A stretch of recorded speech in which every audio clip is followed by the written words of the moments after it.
सभी को एक बार फिर से हमारे YouTube चैनल पर हार्दिक स्वागत है। तो आज हम देखने जा रहे हैं फिल्म द टीचर की पूरी कहानी। तो ज्यादा देर न करते हुए चलिए इस फिल्म की पूरी कहानी की ओर बढ़ते हैं।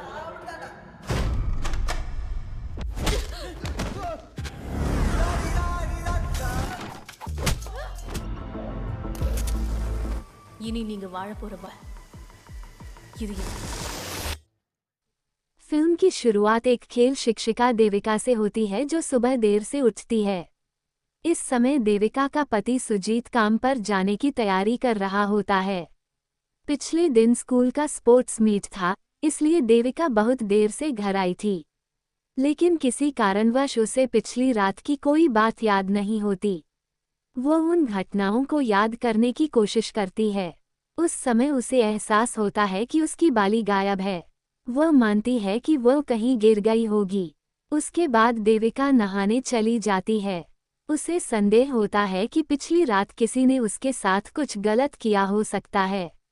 लेकिन क्योंकि उसे कुछ भी ठीक से याद नहीं है, देविका बहुत परेशान हो जाती है। देविका का पति सुजीत एक अस्पताल में काम करता है, एक साधारण कर्मचारी के रूप में। सुजीत का सबसे अच्छा दोस्त केविन है। वह अपनी लगभग सभी समस्याएं उसी से साझा करता है।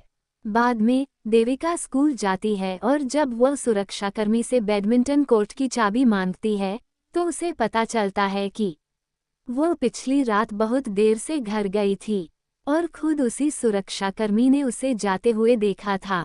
चूंकि देविका को इनमें से कुछ भी याद नहीं है, इसलिए बैडमिंटन कोर्ट में घूमते हुए उसे अपनी खोई हुई बाली मिल जाती है। इसके साथ ही देविका को समझ में आने लगता है कि वो एक दिन पहले भी इसी जगह आया था।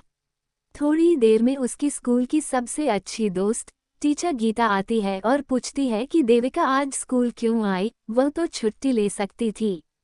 देविका जवाब देती है कि वह आज से एक हफ्ते के लिए अपनी माँ के घर जा रही है। उसी शाम सुजीत उसे लेने आता है और दोनों सुजीत की माँ के गांव जाते हैं। असल में सुजीत की माँ एक द्वीप पर रहती हैं। वो उस द्वीप की मुखिया जैसी होती हैं। सुजीत की माँ देविका को अपनी बेटी की तरह मानती हैं। तो देविका और सुजीत कुछ खुशहाल दिन उस द्वीप पर बिताते हैं और फिर शहर लौट आते हैं। करीब एक महीना सामान्य रूप से बीत जाता है। एक दिन देविका संदेह के आधार पर प्रेगनेंसी टेस्ट करती है। उसी समय उसे पता चलता है कि वो गर्भवती है, लेकिन उसे यह जानकर खुशी नहीं होती, क्योंकि देविका को पूरा यकीन है कि यह बच्चा सुजीत का नहीं है। उसे लगता है कि यह उस रात की घटना का परिणाम है जिसकी उसे कोई याद नहीं है। सीधे शब्दों में कहें तो देविका को शक होता है कि स्कूल के स्पोर्ट्स डे की रात उसके साथ रेप हुआ था, लेकिन उसे अब भी स्पष्ट रूप से कुछ याद नहीं है। फिर अचानक देविका इंटरनेट पर चेक करती है कि कहीं उसकी कोई अश्लील फोटो या वीडियो तो वायरल नहीं हो गई। लेकिन फिलहाल उसे कुछ संदिग्ध नहीं मिलता, तो वह सोचती है शायद वह कुछ ज्यादा सोच रही है। लेकिन फिर भी वह जांच पड़ताल करती रहती है। एक दिन सुजीत और उसका दोस्त घर पर शराब पी रहे होते हैं जबकि देविका बाहर होती है। सुजीत का दोस्त सिगरेट मांगता है। सुजीत अलमारी के पास जाकर छिपा हुआ सिगरेट का पैकेट निकालता है। उसी समय उसे देविका की प्रेगनेंसी रिपोर्ट मिलती है। उसे पता चलता है कि देविका गर्भवती है और वह सोचता है कि शायद देविका उसे सरप्राइज देना चाहती थी। इसलिए सुजीत बहुत खुश हो जाता है और यह बात अपने दोस्त को भी बताता है। उस रात सुजीत कैजुअली देविका से पूछता है कि क्या वो उसे कुछ खास बताना चाहती है, लेकिन देविका चिंतित होकर मना कर देती है और सो जाती है। फिर भी सुजीत सोचता है कि वो उसे बाद में सरप्राइज देने वाली है। अगली सुबह स्कूल में कुछ शरारती छात्रों के फेसबुक प्रोफाइल चेक करते हुए देविका देखती है कि एक लड़का जिससे उसे शक है, उसका बड़ा भाई जल्द ही शादी करने वाला है। वह लड़का देविका की माँ के गांव के पास रहता है। तो देविका तय करती है कि वह उस शादी में जाएगी ताकि वह कुछ पता लगा सके। वह अपनी छोटी बहन को कॉल करती है और कहती है कि वो कुछ दिनों के लिए गांव आ रही है। शादी के दिन देविका पहले अपनी माँ के घर जाती है। फिर वह शादी में जाती है, जो संदीप के बड़े भाई की शादी होती है, जिस पर उसे शक है। देविका मानती है कि संदीप के सबसे करीबी दोस्त भी वहां आए होंगे, लेकिन वह देखती है कि वे सब नहीं आए। संदीप देखने में एक अच्छा लड़का लगता है। वह देविका का गर्मजोशी से स्वागत करता है जब वह उसे देखता है। देविका कहती है कि उसने सोचा वह पास में है तो मिलने आ गई। थोड़ी देर बाद गांव का एक गुंडा शादी में हंगामा करता है और संदीप के भाई पर तेजाब फेंक देता है। उसे तुरंत अस्पताल ले जाया जाता है।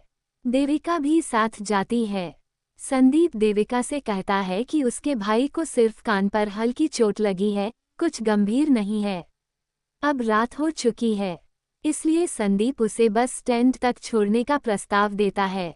रास्ते में देविका उससे उसके दोस्तों के बारे में पूछती है। संदीप कहता है कि वे सब व्यस्त थे इसलिए नहीं आ पाए। उसी समय देविका को उसके पति का कॉल आता है। वह पूछता है कि क्या वह घर पहुंच गई। देविका झूठ बोलती है, जिससे संदीप थोड़ा शक करने लगता है। उसे समझ आता है कि देविका ने अपने पति से झूठ बोला है। जब वे बस स्टैंड पहुंचते हैं, देविका जानबूझकर अपना हैंडबैग संदीप की कार में छोड़ देती है, ऐसा दिखाने के लिए कि वह बस चेक करने जा रही है। लेकिन असल में देविका वहां सिर्फ बस देखने नहीं आई थी। उसने अपने फ़ोन में वॉइस रिकॉर्डर ऑन करके बैग में रख दिया था। वह चाहती थी कि अगर संदीप अपने दोस्तों से बात करे तो सब रिकॉर्ड हो जाए। कुछ मिनट बाद देविका लौटती है और दिखावा करती है कि उसे बस मिल गई और वह संदीप से विदा लेती है। अब वो बहुत बेचैनी से यह जानना चाहती है कि उसके फ़ोन में क्या रिकॉर्ड हुआ है। जब वह रिकॉर्डिंग शुरू से प्ले करती है, उसे अपनी सारी शंकाओं की पुष्टि हो जाती है। उसके जाने के बाद संदीप अपने दोस्तों को कॉल करता है और कहता है, क्या टीचर को कुछ शक हो गया? वो यहाँ तक आ गई और हमसे बहुत सवाल किए। उसके दोस्त जवाब देते हैं, चिंता मत कर, हमने उसे जो नशे की दवा दी थी उससे उसे कुछ याद नहीं आएगा। वे ये भी कहते हैं, अगर वह कोई गड़बड़ करे तो हम उसकी सारी फोटो और वीडियो लीक कर देंगे। इसके साथ ही देविका को एहसास होता है कि उसके साथ संदीप और उसके दोस्तों ने गैंगरेप किया था। उसे ये भी समझ आता है कि उसे कुछ याद क्यों नहीं है, क्योंकि उसे नशा दिया गया था। अब देविका के लिए इस घटना से मानसिक रूप से निपटना बहुत कठिन हो जाता है। वो घर लौटती है और सब कुछ अपनी बहन और माँ को बताती है।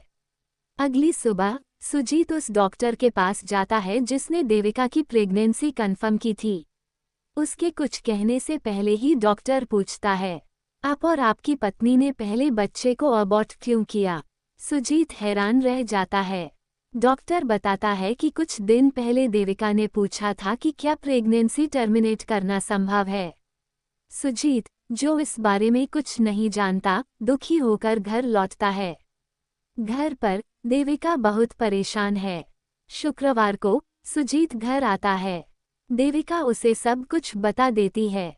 अब देविका को पूरी तरह से याद है कि उस दिन क्या हुआ था। जब स्कूल का स्पोर्ट्स मीट खत्म हुआ, वह देखने के लिए गई कि सभी छात्र जा चुके हैं या नहीं। आखिर में जब वह बैडमिंटन कोर्ट के पास पहुंची, उसने देखा कि संदीप और उसके 3 दोस्त पार्टी कर रहे थे, अपनी जीत का जश्न मना रहे थे। उसने उन्हें बधाई दी और घर जाने को कहा। एक लड़के ने उसे चॉकलेट दी। वो कुछ देर उनसे बात करके वापस जाने लगी, लेकिन उन्होंने फिर से तेज आवाज में म्यूजिक बजाया। जब वह उन्हें दोबारा समझाने गई तो उन्होंने उसे छेड़ना शुरू किया। फिर उन्होंने जो चॉकलेट उसे दी थी उससे वह बेहोश हो गई। असल में वह चॉकलेट एक लड़की छात्रा के लिए थी, लेकिन गलती से उन्होंने वह चॉकलेट टीचर को दे दी। इसी वजह से उन्होंने देविका का गैंगरेप किया। वो कई घंटे बाद होश में आई। अब बहुत रात हो चुकी थी और उसे कुछ याद नहीं था। वह स्कूल से निकली, एक ऑटो लिया और घर पहुंच गई। अब जब सुजीत ने पूरी बात सुन ली, वह इसे स्वीकार नहीं कर पाता। वह देविका पर चिल्लाता है और घर से चला जाता है। बाद में सुजीत अपने दोस्त से बात करता है और सलाह लेता है। आखिरकार सुजीत देविका को पुलिस में रिपोर्ट दर्ज कराने ले जाता है। लेकिन स्टेशन पहुंचते ही सुजीत हिचकिचाता है और देविका से कहता है कि रिपोर्ट करने से उनकी जिंदगी और इज्जत बर्बाद हो जाएगी, इसलिए वह उससे रिपोर्ट न करने की गुजारिश करता है। दबाव में आकर देविका मान जाती है, लेकिन गुस्से में घर छोड़ देती है क्योंकि वह इंसाफ चाहती है। वह सुजीत की मां से मिलने जाती है। जब देविका उन्हें सब कुछ बताती है, सुजीत की मां कहती है, मत डरो, मैं तुम्हारे साथ हूँ। आओ उन लड़कों को सबक सिखाते हैं। मुझे बताओ तुम्हें क्या चाहिए। फिर सुजीत की मां अपने एक विश्वासपात्र को देविका की मदद के लिए भेजती है। क्योंकि उनके पुलिस और ऊंचे लोगों से अच्छे संबंध हैं, वो महिला असल में एक सीआईडी ऑफिसर होती है। देविका तय करती है कि वह सबसे पहले नावीन को सबक सिखाएगी, जो उन लड़कों का लीडर है। अभी नावीन एक फूड डिलीवरी बॉय के रूप में काम कर रहा है। सीआईडी अफसर देविका को उसके बारे में सब कुछ बताती है। योजना के अनुसार देविका उस दुकान में जाती है जहां नावीन काम करता है। ऐसे दिखाती है जैसे वह उसे संयोगवश मिली हो और बात करना शुरू करती है। वह कहती है कि वह यहाँ किसी काम से आई है और क्या वे कभी मिल सकते हैं। नावीन मान जाता है और वह उसे अपना नंबर दे देती है। उस रात देविका नावीन को मैसेज करना शुरू करती है जैसे वह उसमें रुचि रखती हो। अगले दिन वो उससे एक रूम में मिलने का प्लान बनाती है।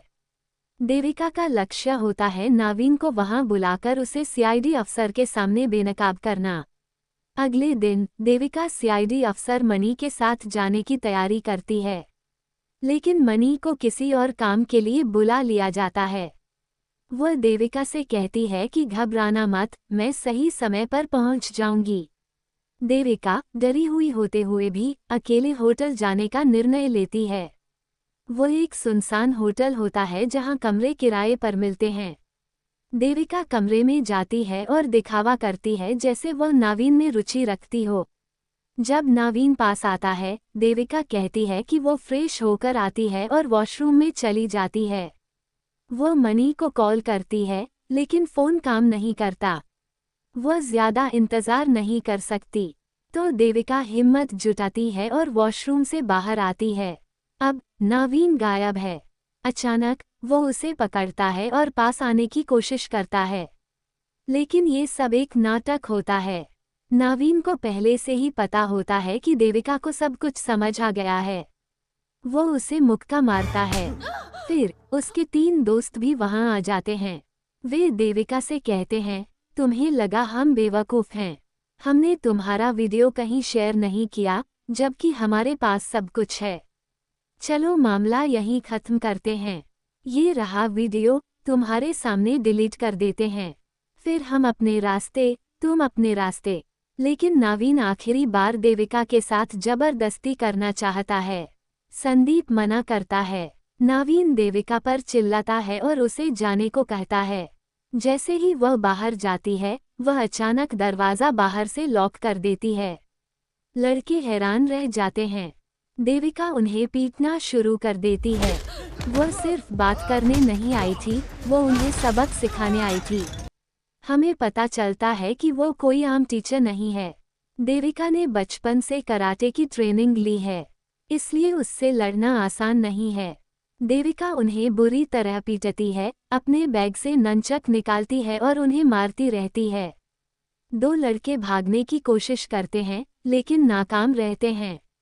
जैसा कि पहले बताया गया, मनी सही समय पर बाहर पहुंच जाती है।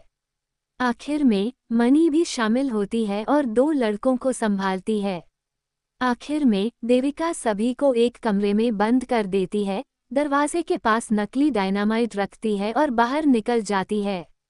लड़के डर के मारे चिल्लाते हैं, वादा करते हैं कि वे फिर कभी ऐसा कुछ नहीं करेंगे। जैसे ही देविका बाहर आती है, दिखाया जाता है कि डायनामाइट नकली था। वह सिर्फ उन्हें डराने के लिए लाई थी, किसी को मारने के लिए नहीं। वह सिर्फ उन्हें एक सख्त सबक सिखाना चाहती थी। इस तरह देविका अपनी योजना में सफल हो जाती है। कुछ हफ्तों बाद सुजीत उससे मिलने आता है। वह कहता है कि वे फिर से साथ जीवन शुरू करें। लेकिन देविका मना कर देती है। वो उस आदमी के साथ जीवन नहीं बिताना चाहती जो उसकी सबसे ज़रूरत के समय उसके साथ नहीं था। देविका कहती है कि कभी उसे किसी के सहारे की ज़रूरत थी, लेकिन अब वह इतनी मजबूत बन चुकी है कि अकेले ज़िंदगी का सामना कर सकती है। इसलिए वह तय करती है कि वह अपने बच्चे को अकेले पालेगी और सुजीत से अलग हो जाती है।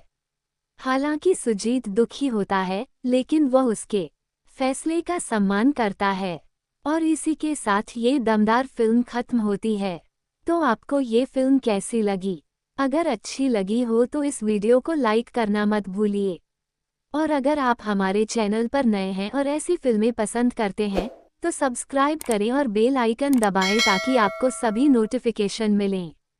हम जल्द ही आपके लिए और शानदार फिल्में लेकर आएंगे। तब तक के लिए अलविदा और आप सभी को शुभकामनाएं।